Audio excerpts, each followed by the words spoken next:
예, 오늘 우리들이 같이 나눌 주제는 초대교회의 그레코 로만 시대, 어, 초대교회가 있었던 그 시대가 바로 그레코 로만 시대입니다. 그레코라고 하는 것은 그리스, 헬라를 말하는 거고요. 로마는 로마를 지칭하는 거죠.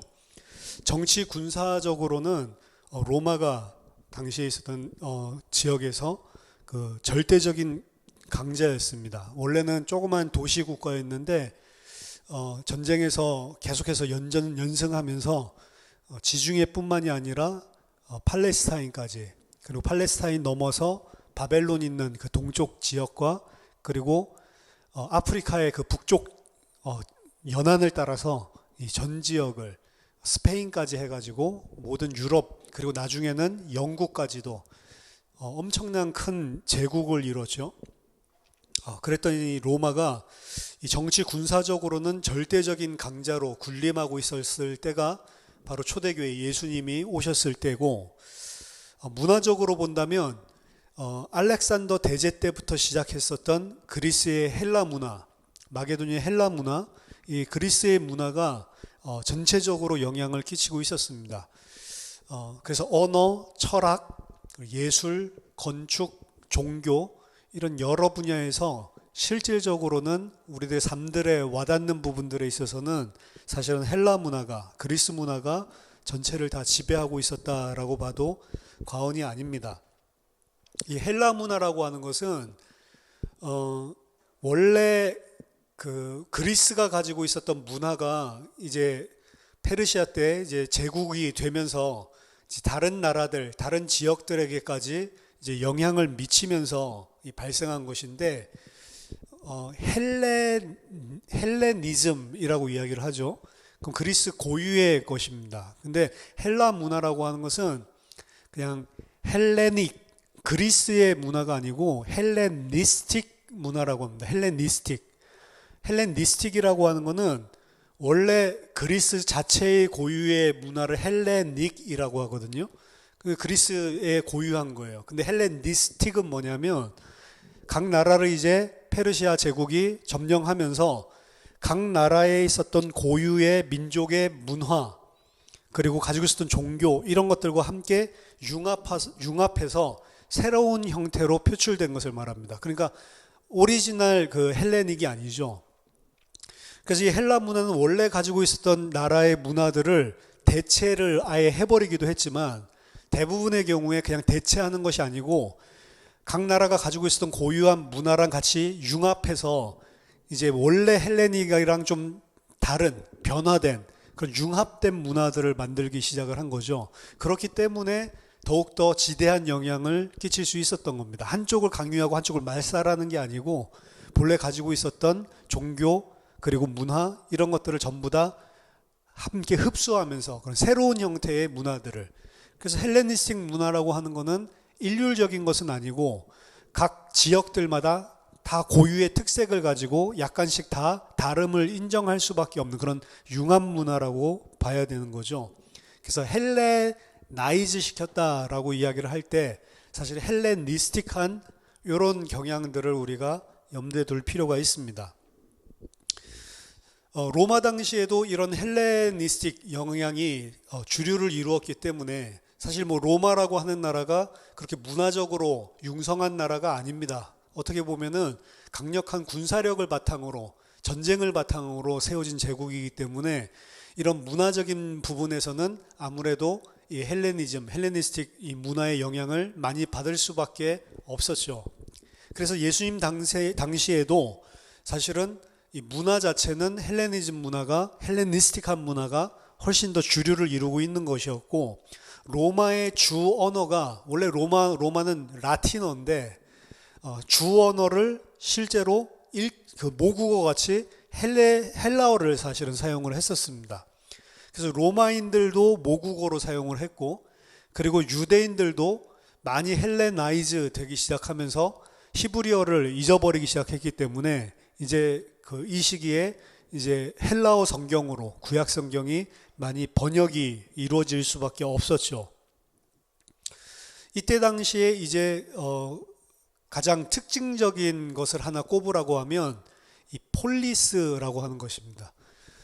이 폴리스라고 하는 것은 도시 국가의 형태인데 어떤 우리나라로 치면은 이 도시의 중심 중추 역할을 하는 벽으로 둘러싸여져 있는 어떤 그 철옹성 같이 이렇게 딱 방벽으로 보호되어져 있는 그런 이제 단일 체제의 도시인데, 사실 그리스 자체가 이런 폴리스 국가의 형태들이 여러 군데 사실은 난립해 있다가 이런 것들이 이제 통합된 거기 때문에 이 헬레니즘의 영향을 받으면서 이 폴리스 문화가 이 로마 제국 전체에 사실은 확산이 되었습니다.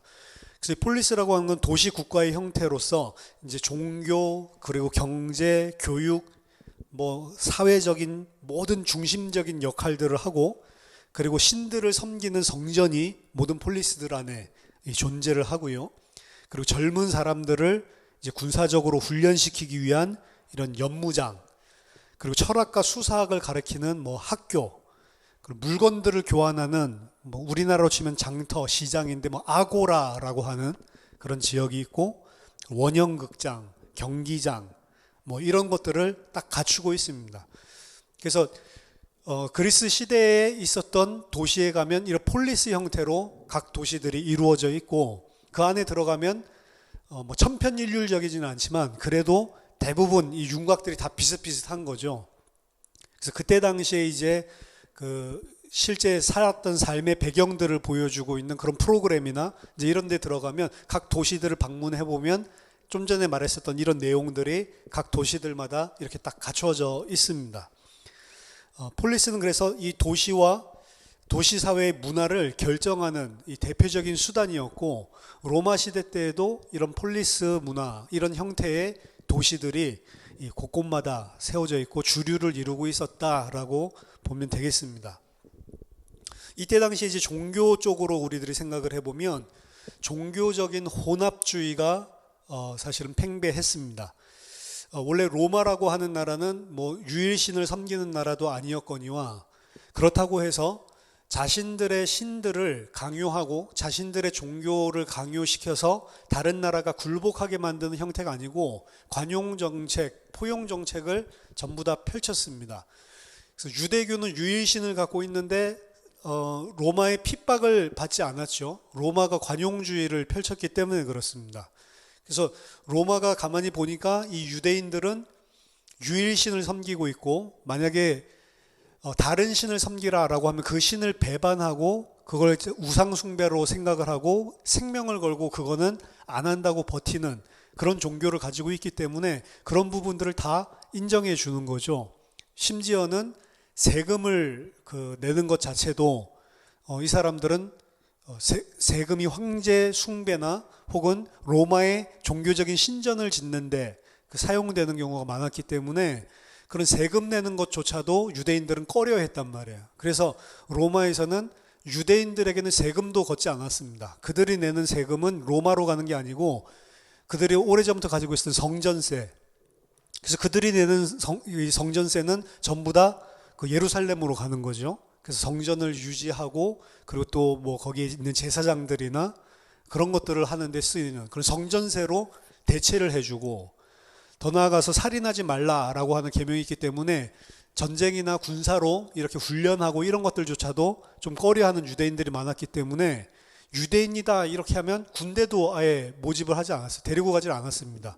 그건 징병도 하지 않죠. 세금도 제해주죠. 그들의 종교들을 다 가질 수 있도록 이런 포용 정책을 사실은 로마가 펼쳐 준 것입니다.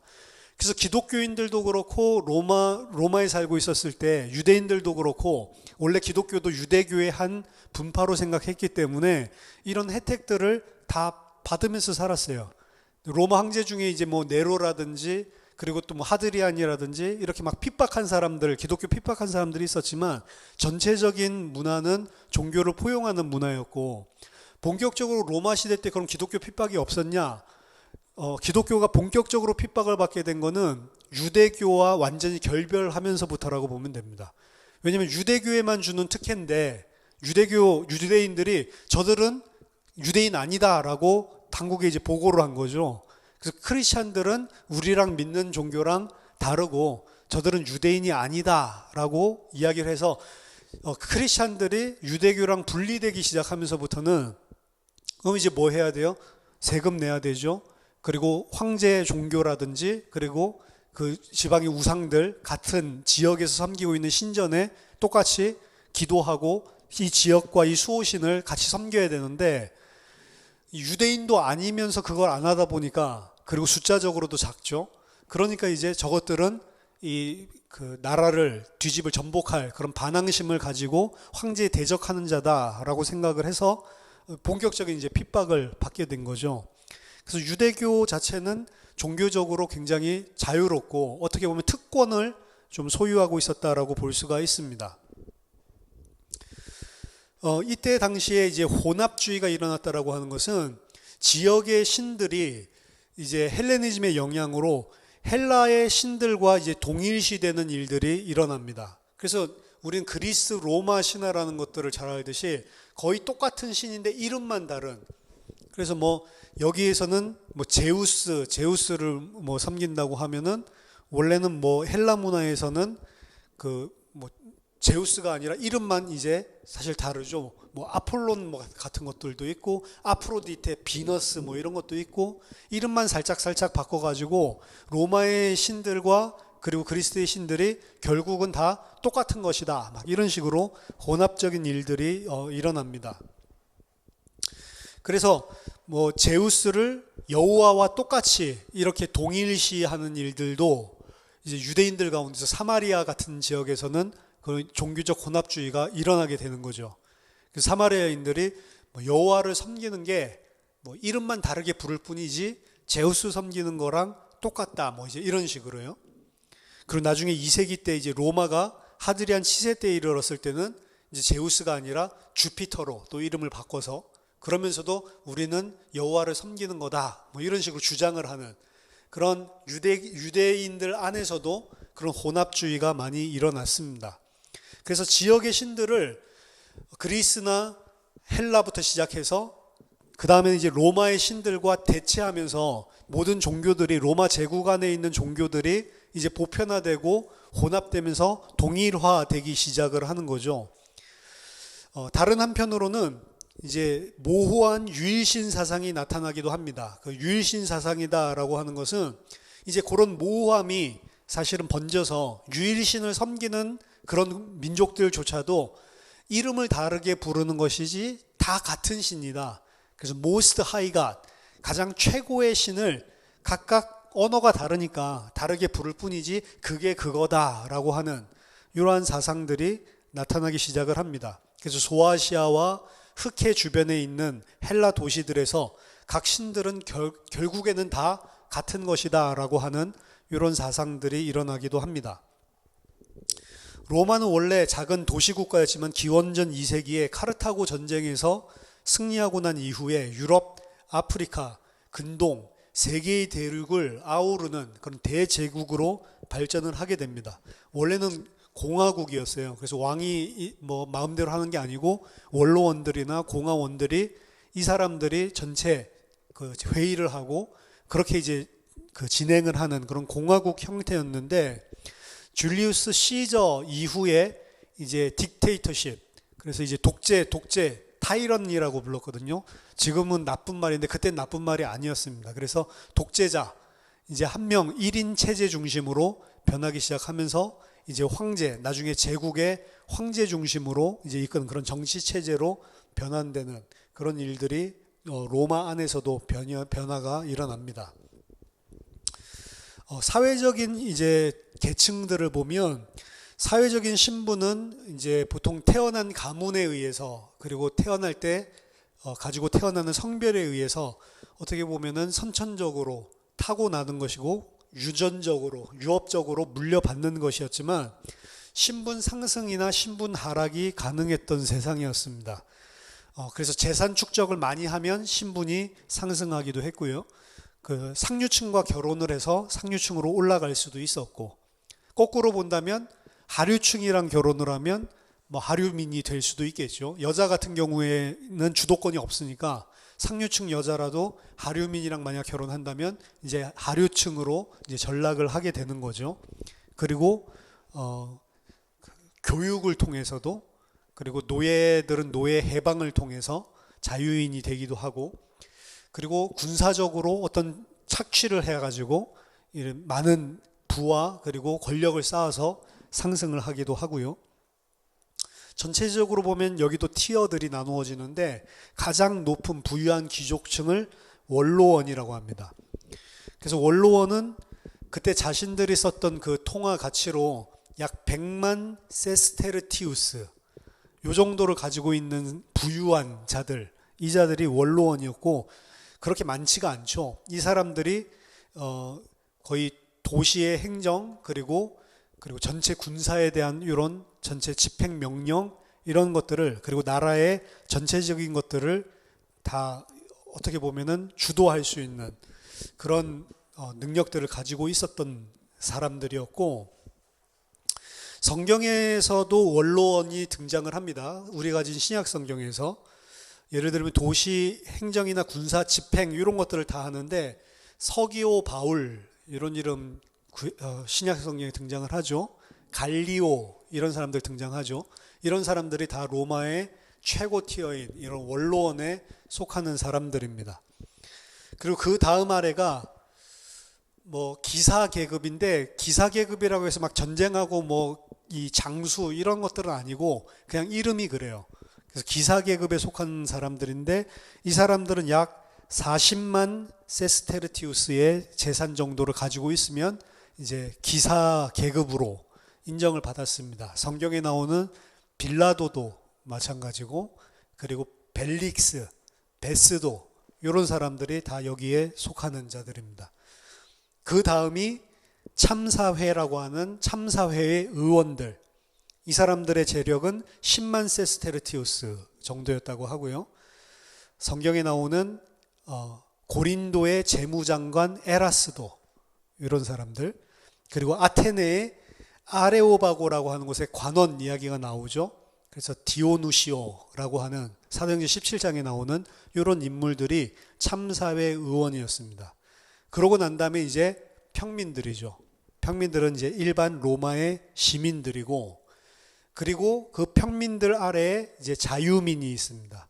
자유민은 평민들보다 아래예요. 이 사람들은 노예에서 해방된 신분을 얻은 사람들, 그 사람들은 자유인으로, 그리고 그 아래에는 노예 같은 경우는 이제 재산을 이제 뭐 잃어서 파산을 한 사람도 노예가 될 수 있고, 전쟁을 통해서 노예가 될 수도 있고, 노예에게 태어나서 뭐 노예가 될 수도 있고, 어떤 가정이 너무 힘들어서 자식을 노예로 팔 수도 있고, 이런 식으로 해서 노예로 전략을 하는 것인데, 이 노예는 그냥 재산 정도로밖에 인식을 안 했습니다. 그러니까 아주 하류층이고 물건 정도로 취급을 하는 그런 자들이었죠. 그럼 노예가 어느 정도 많았냐? 기록에 따르면 일부 도시에는 노예가 전체 도시 인구의 30%. 그거 얼마나 많은 거예요, 노예가. 그런 식으로 구성이 돼 있었습니다. 초대교회에는 상류, 부유층 클래스들부터 그리고 노예까지 다양한 그 계층의 사람들이 함께 모여 있었습니다. 물론 초대교회에는 일단 원로원급은 없었던 것 같아요. 아까 전에 말했던 가장 최고 그 티어에 있었던 원로원급은 없었던 걸로 봅니다. 최소 1세기에는 없었던 걸로 보고 있습니다. 그리고 보통은 낮은 계층에 이제 속해 있죠. 좀 전에 말한 그런 그 높은 위치에 있는 건 아니고 일반 평민이거나 아니면 자유민이거나 이런 낮은 계층에 소속된 사람들이 많았고, 심지어 노예 계층에 포함된 사람들도 많이 있었습니다. 따라서 교회 안에서 사회적 계층이 다르기 때문에 이 계층에 따른 문제들이 존재를 했었죠. 우리가 고린도 교회에서도 이런 부분들을 볼 수 있습니다. 그래서 고린도 교회 안에서도 높은 티어에 있는 상류층들끼리 이제 애찬을 먼저 해버리고 자기네들끼리 맛있는 음식, 좋은 음식 먹으면서 성찬식을 어떻게 보면은 부적절하게 만드는 그런 부분들을 지적받는 이런 것들이 등장을 하죠. 또한 교회 내에서 세상의 법정에 소송하지 마라, 너희들이 불신자냐, 이런 메시지를 바울이 하잖아요.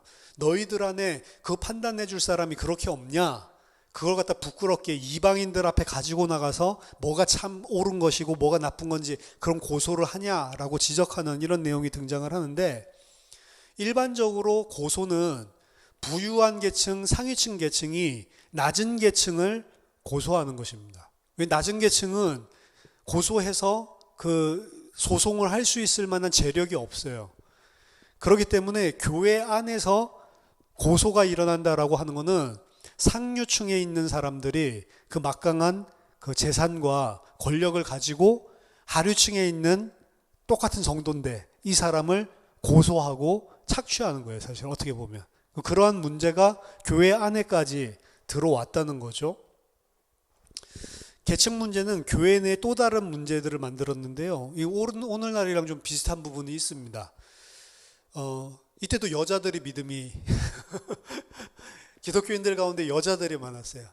그리고 높은 상류층일수록 남자들보다는 여성들이 훨씬 더 신자들이 많았습니다. 그러니까 이제 교회 안에 어떤 문제가 생기냐면 상류층 여성들이 훨씬 많은 거예요. 교회 안에 있는 남자들은 상류층은 거의 없어요. 하류층. 그러니까 이제 이 사람들이 결혼하기가 힘든 겁니다.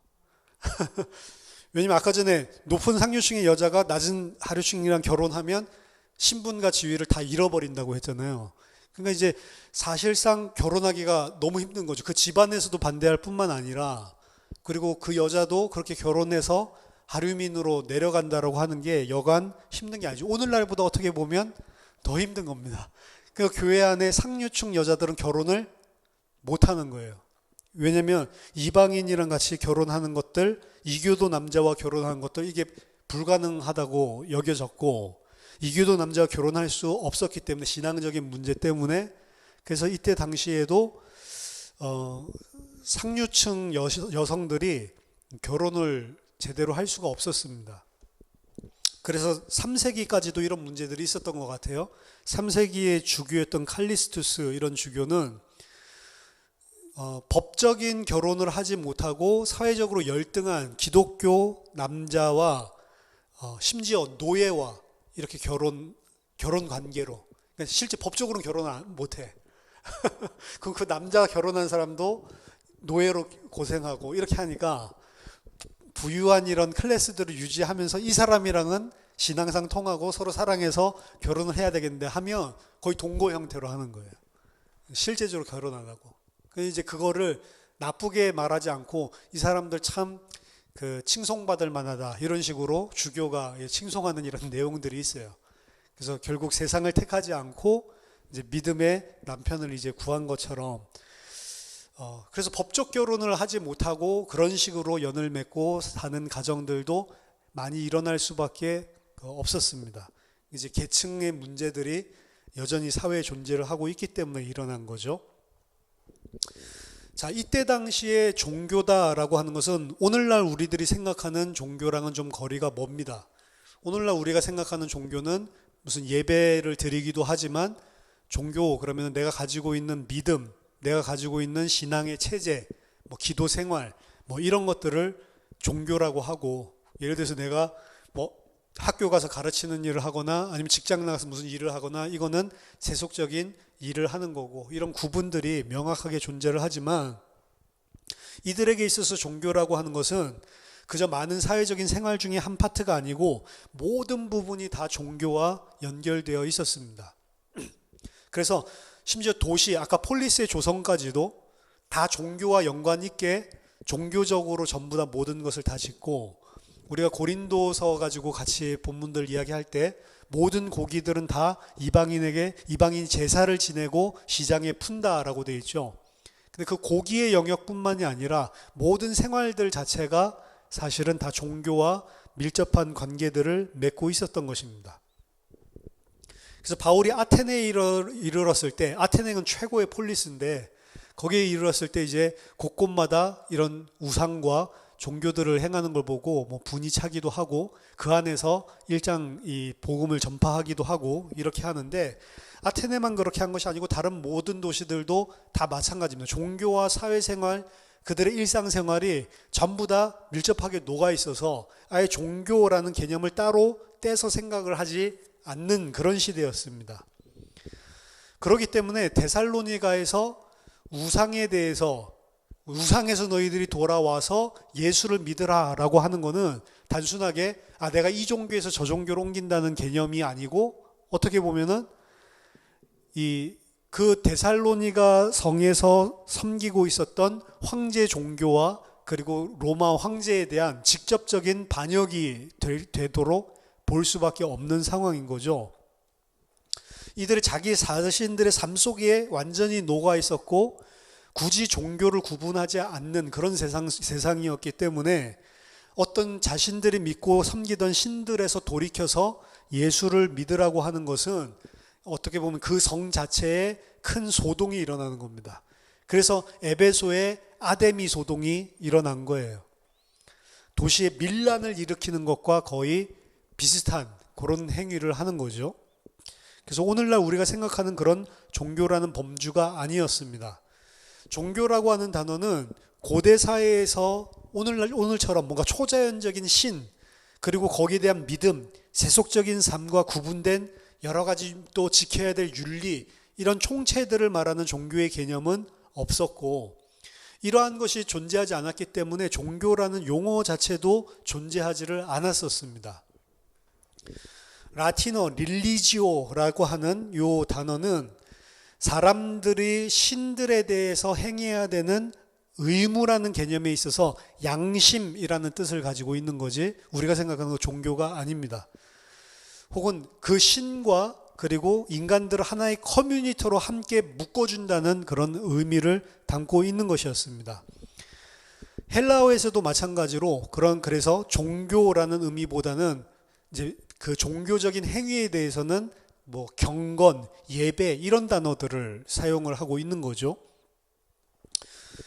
그래서 이런 용어들, 경건, 예배 이런 것들은 종교라는 개념 자체가 그렇게 없었기 때문에 종교 의식을 일컫는 말이지, 우리가 생각하는 믿음, 그런 세계관, 그런 것들을 총칭하는 그런 의미를 하지는 않았습니다.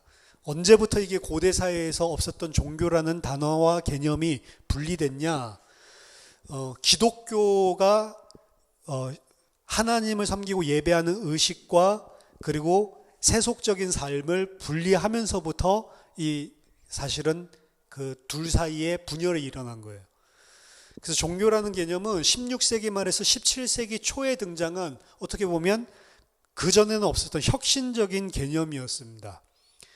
그래서 종교들이라고 하는 복수의 개념 자체는 현대 그 서구로부터 다른 세계로 확산이 된 개념이지 원래는 없었던 개념이다라고 보시면 됩니다. 그래서 인도에서는 현인들이 뭐라고 이야기를 했냐면, 영국의 식민지 덕분에 우리는 힌두교라고 하는 종교를 가지게 됐다. 그전에 힌두교라는 종교가 아니고 그냥 인도 사람들이 그냥 그 종교라는 구분 없이 그냥 그런 삶을 살고 있는 거죠. 근데 그것이 하나의 믿음의 체제로 종교, 힌두교 이제 이렇게 된 거는 이제 인도가 영국의 지배를 받으면서 종교에 대한 종교랑 세속적인 일반 삶은 뭐 구분되는 거구나, 이제 이런 개념이 생기면서부터, 그러니까 이게 종교라는 개념을 따로 뚝 떼서 이렇게 설명하고 그런 개념을 가지는 것은 어떻게 보면은 최근에 일어난 일이다라고 보면 됩니다. 얼마 안 된 이야기죠. 근데 저는 이 속에서 뭘 보냐면, 우리가 기독교인으로서 하나님을 섬긴다라고 하는 원래의 개념은 교회에 와서 예배드리고 기도하고 이런 종교 행위가 아니고, 사실은 우리가 하나님을 믿고 하나님의 백성으로 사는 모든 삶들이죠. 이게 사실은 그 종교지. 종교라는 것이 따로 뚝 떨어져서 예배당에 모여서 예배하고 혹은 내가 집에서 기도하고 있는 시간, 이런 행위하는 거, 그게 종교 행위가 아니고, 일상 속에 내가 어떤 가치관을 가지고 그냥 사냐, 그 일상 삶들 자체 속에서 내가 하나님의 백성으로 하나님을 섬기는 자로 모든 사는 것들이 다 종교라는 거죠, 원래는. 근데 그런 것들이 이제 분리가 되어졌습니다. 그래서 오늘날 종교가 가르치는 범주와 고대 사회에서 가르치는 종교의 범주는 전혀 다른 것이었다라고 볼 수가 있습니다. 그래서 그들은 사후의 삶보다는 현재의 삶에 더 관심을 가졌고요. 죽고 난 이후의 삶에 대한 것들보다는 그들의 신의 지금 현세에 내가 살고 있는 삶에 어떤 복을 주고 어떤 평화를 주고 어떤 도움을 주고 어떤 안전을 주는지 어떤 번영을 내게 주는지, 그게 사실은 종교죠. 믿음의 내용, 교리보다는 종교적인 의식에 더욱 집중을 했습니다. 그건 신적인 세계와 인간을 연결시켜주는 수단이라고 생각을 했고, 그렇기 때문에 종교와 그리고 국가의 그런 분리가 없은 재정일치의 사회를 살았던 것입니다. 로마는 다신주의였지만 그렇다고 반드시 관용적인 것은 아니었습니다. 지역의 신에 대한 것과 의식들을 참여하지 않으면, 함께 공유하지 않으면 이 도시에 뭔가 해를 끼칠 수 있는 집단이라고 생각했기 때문에 함께 똑같이 자신들이 섬기고 자신들이 믿고 있는 그런 내용들을 공유하고 그런 의식들을 공유하지 않으면 이 사람들 때문에 뭔가 나쁜 일들이 우리 동네에 올 수 있다라는 개념들을 가지고 있었기 때문에, 그렇기 때문에 이 유대교는 아예 법적으로 보호를 받았기 때문에 그렇게 할 수 있는 것이지 아무나 그렇게 할 수 있는 것은 아니었다는 거죠. 그래서 유대인도 아니면서 기독교인들이 이제 그렇게 하니까 무슨 사건만 생기면 이제 기독교인들을 손가락질을 할 수밖에 없는 그런 배경이 되는 거죠. 그래서 이런 사회적인 분위기들 속에서 기독교는 종교가 아니라 그들의 눈에는 철학으로 간주를 했습니다. 저들은 뭐 종교 무슨 신을 섬기는 게 아니고 어떤 무슨 철학 사상을 가지고 살아간다, 이렇게 생각을 했어요. 왜냐하면 성전도 없죠. 제사 지내지도 않죠. 종교적인 내용은 뭐 성경도 가지고 있고 분명히 기도도 하고 이러는 것 같은데, 어떤 제의식이나 이런 눈에 보이는 성전을 크게 짓거나 그때 당시에 했었던 그런 것들을 아예 하질 않으니까, 그런데도 불구하고 뭐 천상의 존재들, 뭐 천사, 뭐 귀신, 뭐 이런 것들도 다 믿고 그런 것들을 인정을 하고 이렇게 하니까 무슨 종교의 어떤 한 형태보다는 어떤 철학적인 사상의 어떤 계파들, 부류들 뭐 이제 이런 정도로 밖에서 보면 인식을 했다는 거죠. 이때 당시의 철학은 오늘날처럼 추상적인 학문의 영역이 아니었습니다. 고대 사회의 철학은 종교, 정치, 수사, 예술, 과학, 그리고 그것보다 더 넓은 모든 문화를 다 합친 것보다도 훨씬 더 넓었습니다. 그래서 그것은 바로 매일매일의 삶을 살고 반추하고 이런저런 방식으로 해석을 하는 것인데, 철학은 삶의 의미와 목적, 윤리, 종교, 정치, 과학, 자연, 법, 공중에서의 연설, 심지어 농업까지도 전체 다 영향을 주고 그레코로마 세계의 전체적인 지적인 흐름을 형성을 하고 있었습니다. 이제 그 철학의 그 영향은 그리스죠. 헬라. 그래서 고대 그리스 철학자들이 지대한 영향을 로마 제국에 미쳤고, 서구 전체에, 지금 서양의 모든 사상들도 사실은 뿌리가 그 그리스의 헬라 철학에 뿌리를 두고 있다라고 볼 수 있습니다. 거기에 가장 대표적으로 큰 영향을 끼친 원조격인 인물이 소크라테스, 철학자의 원조라고 부릅니다. 그리고 플라톤, 소크라테스의 제자죠. 플라톤은 폼과 이데아를 나눠서 눈에 보이지 않는 형이상학적인 이데아와 그리고 우리가 살고 있는 폼, 요걸 나눠서 설명을 한 사람이고, 그의 지향점은 이데아의 지향점이 있었습니다. 그래서 아카데미를 만들어요. 오늘날 아카데미가 뭐 그냥 일반 명사로 쓰이지만, 아카데미는 플라톤이 자기의 제자들을 키우기 위해서 만든 학문 기관입니다. 그래서 이 아카데미를 통해서 많은 그 플라톤의 사상, 철학을 이끄는 제자들을 만들었죠. 그리고 그 제자들 중에 한 명은 아리스토텔레스였는데, 아리스토텔레스는 플라톤의 어떻게 보면 정반대되어지는, 그래서 이데아, 이상 요거보다는 땅에 대한 것들을 지향하는, 그래서 플라톤과 아리스토텔레스가 서로 다른 게 하나는 위를 지향하고 하나는 아래를 지향한다라고 해서 유명한 회화도 있죠. 위를 가리키고 있는 플라톤의 모습이랑 손가락으로 아래를 가리키고 있는 이 아리스토텔레스가 같이 걸어가면서 대화를 나누고 있는, 아리스토텔레스는 아카데미에 대항해서 라이시엄이라고 하는 학교를 만듭니다. 플라톤은 아테네 안에다가 아카데미를 지었고, 그리고 아리스토텔레스는 라이시엄을 아테네 외곽에다가 지었어요. 그런 것들도 이제 결별하고 정반대를 지향한다라는 걸 보여주는 것인데, 이 사람들이 이제 보통 공부를 하고 이런 형태들이 물어보고 답하고 이런 건데, 그냥 교실에서 한 게 아니고 많이 걸어 다니면서 이렇게 했나 봐요. 그래서 걸어 다니는 학교다라고 불리우기도 했습니다. 이 세 명이 가장 원조격이고 가장 지대한 근본적인 영향을 준 사람들이고, 그 아래에는 이제 뭐 에피쿠로스 학파라든지 스토익이라든지 그리고 뭐 견유 학파라든지 이런 수많은 학파들이 계속해서 발전을 하고 세워지게 되죠.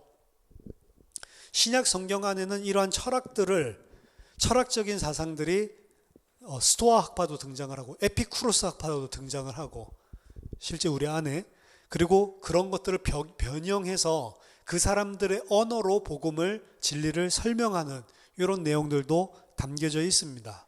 뭐 예를 들어서 로고스 같은 것도, 로고스라고 하는 거는 사실은 이 철학적인 개념에서 가지고 있는 그런 개념인데, 그런 것들을 통해서 요한이 이 복음을 설명을 하기도 하고 그렇게 하는 거죠.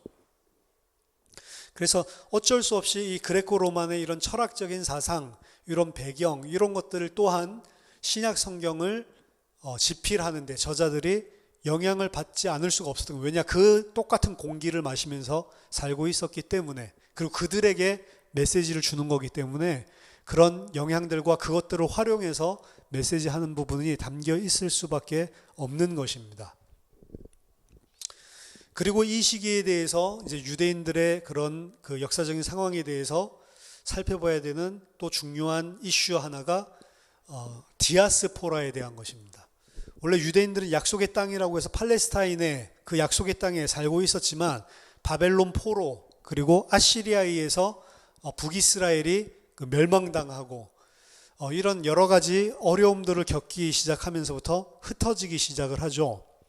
그래서 굉장히 많이 흩어졌던 것 같습니다. 고대 역사가이면서 지리학자였던 스트라보, BC 64년에서 AD 24년에 살았던 사람인데, 이 사람들은 뭐라고 이야기를 증언을 하고 있냐면, 유대인들은 이미 모든 도시에 들어와 있다라고 이야기를 했어요. 이 사람들을 받지 않는 장소와 그들의 힘을 느끼지 않는 지역은 세계에서 찾는 것이 쉽지 않다. 완전히 다 곳곳마다 다 뻗어 들어간 거죠. 그래서 1세기에 있었던 유대인의 인구의 80% 이상이 팔레스타인 바깥에 다른 나라와 다른 도시에 흩어져서 살고 있었습니다. 그들이 어느 정도로 많이 차지했냐면, 어떤 도시는 20%가 유대인이기도 했어요. 도시 전체 인구의 20%가. 이들을 가리켜서 이제 흩어진 자들, 디아스포라라고 이야기를 하는 겁니다. 1세기에 유대인들이 주로 모여서 살고 있으면서 영향력을 미쳤던 그런 도시들은 이집트 쪽이죠. 알렉산드리아, 그리고 시리아의 안디옥, 그리고 로마, 그리고 원래 있었던 바벨론, 그 지역, 그런 지역들이 이제 유대인들이 많이 메이저리 모여서 영향을 주고 있는 그런 도시들이었습니다. 어디로 가든지 그들은 성경을 가지고 갔어요. 그 성경은 그들에게 있어서 가지고 다닐 수 있는 포터블한 약속의 땅이고 포터블한 성전이라고 생각을 했습니다. 왜냐하면 성전에 가서 그 제사를 드릴 수도 없고, 그리고 그 땅에 있을 수도 없으니까 타지에서 그들이 언약의 백성이다라고 하는 것을, 전통을 이루는 것은 유일하게 성경밖에 없었던 거죠. 그래서 그들은 토라를 공부함으로써 우리는 비록 외국 땅에 살고 있지만 하나님 앞에 나아갈 수 있다라고 생각을 해서 이걸 포터블 성전이라고 생각을 했습니다.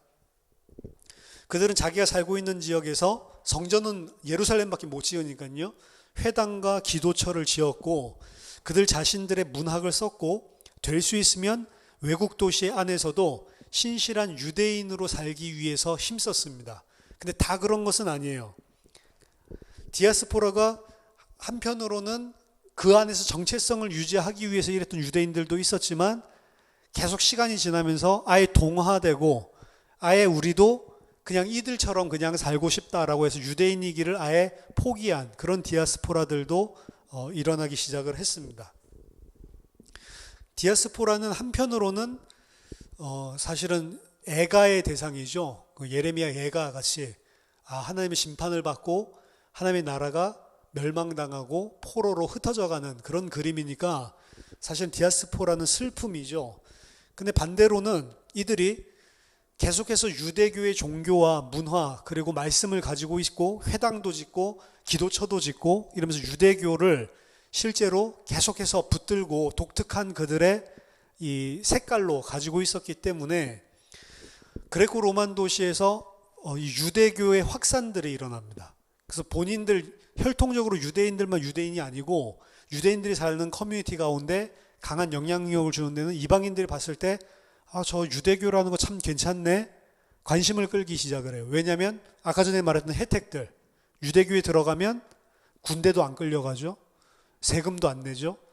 이런 혜택들이 있으니까 혜택들도 있는 데다가 저들이 막 성경 막 공부하고 막 지적이고 이러니까 거기에 편입하기를 원하는 그런 이방인들이 많이 있었습니다. 그래서 일부는 완전히 유대인으로 개종하기도 하고 그 개종자죠. 그리고 일부는 유대교를 똑같이 하는데 개종은 하지 않고 개종하는 기준은 할례입니다.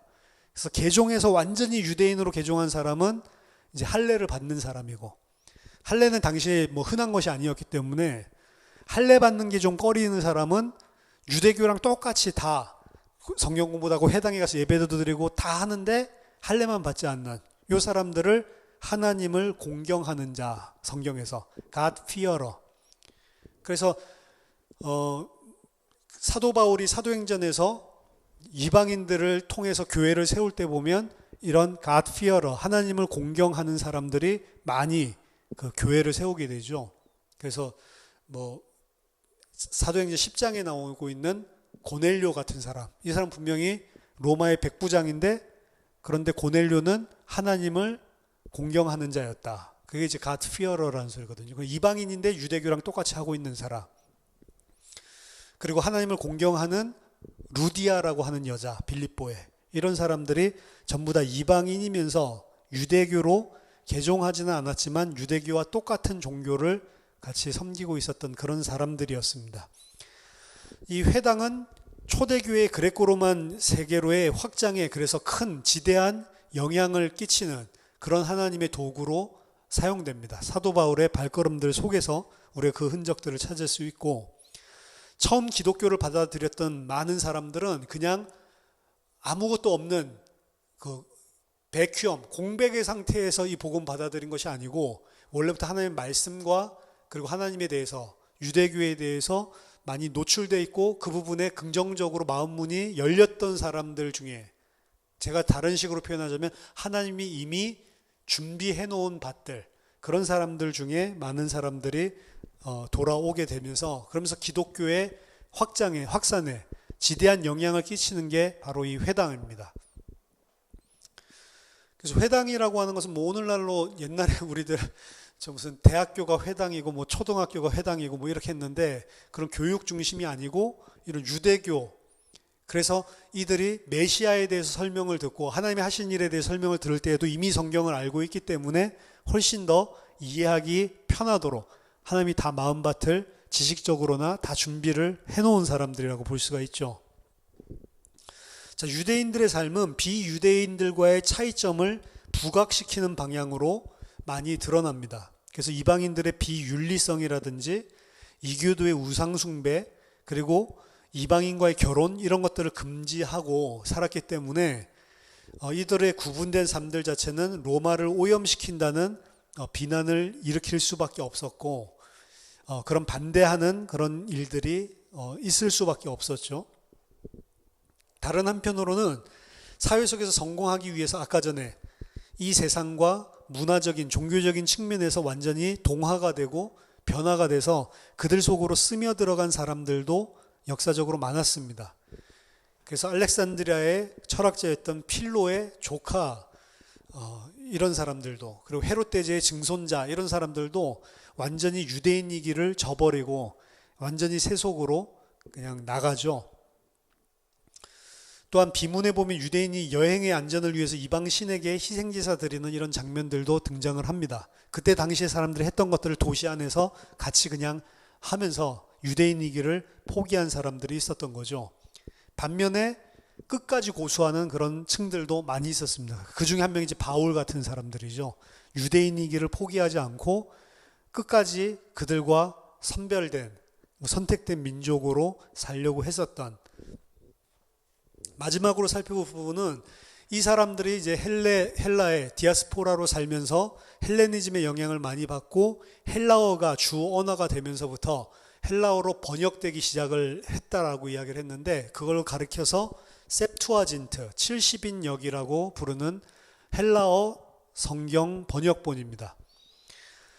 히브리어 성경과 달리 그 외경들도 포함을 하고 있는데, 셉투아진트 70인역을 보면 전설에 의하면 아리스테아스의 편지에서 톨레미 2세가 알렉산드리아의 대도서관을 세울 때에 이 성경은 반드시 우리가 번역해서 가지고 있어야 될 자료다라는 조언을 듣고 이것이 필요하다고 해서 유대에서 70명의 학자들을 초청해서 번역을 하게 만들어서 대집필을 한 게 이게 70인역이다라고 이야기를 하는데, 실제로 그런 일이 있었는지는 모르고 없었던 걸로 압니다.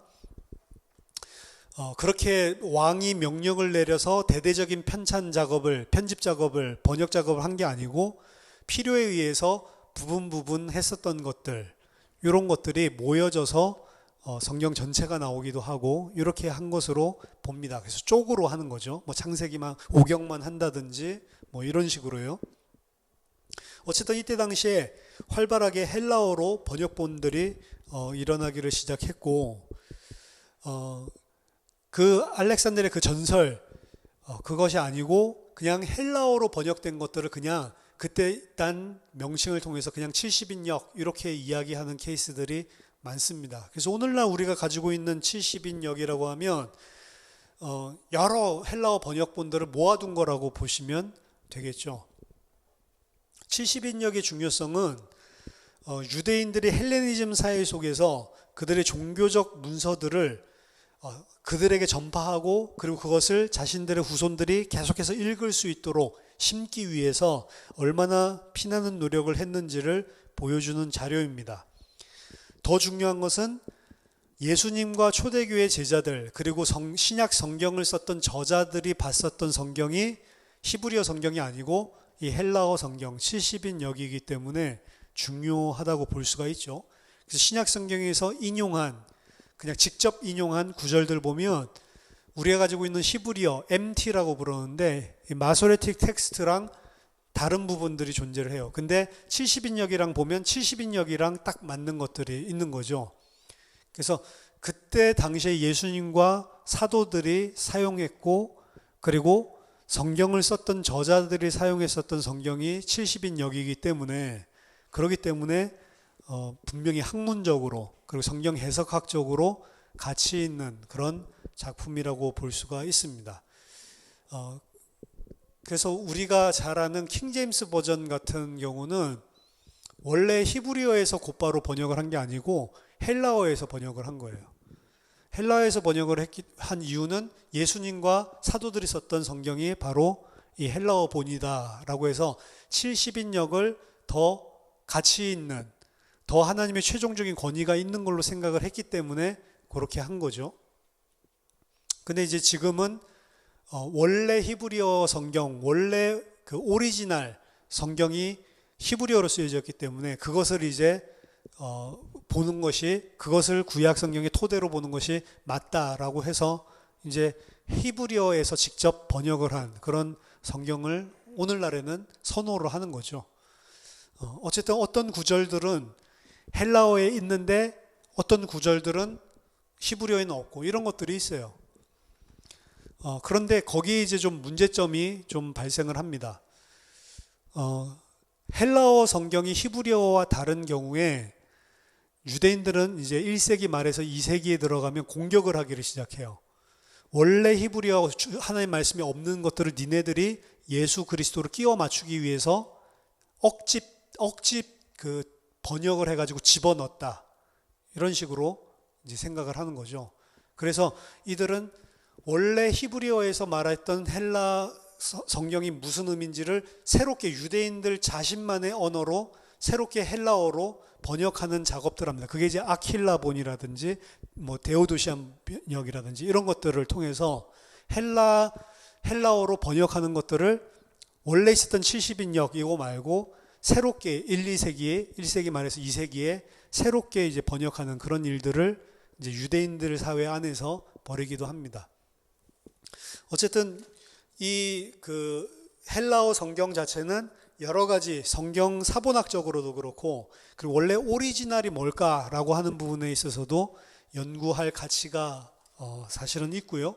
그리고 예수님과 초대교회가 공유했었던 성경이기 때문에 히브리어 성경을 지금은 더 선호한다 하더라도 헬라어를 항상 다른 부분들은 참고하고 대조해보고 그리고 그 가운데 함의하고 있는 의미가 뭘지 이런 부분들은 이제 학문하는 사람이나 뭐 설교하는 사람들은 당연히 참고해야 되는 그런 중요한 자료들이 남게 되는 겁니다.